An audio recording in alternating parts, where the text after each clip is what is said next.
Ngiyabingelela egameni likaJesu Kristu. Amen.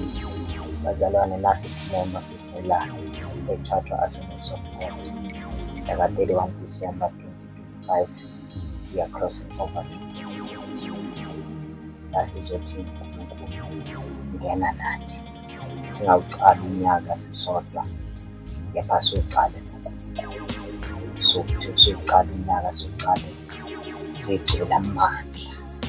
In our midst, we will be having Dr. Tiayi Mthethwa, we will be having Mzamandla, we will be having Amangobe, we will be having Siphamandla Mobane. Ngiyamenywa-ke nonke bazalwane, fikani njengobuningi benu sizokhonza uThixo.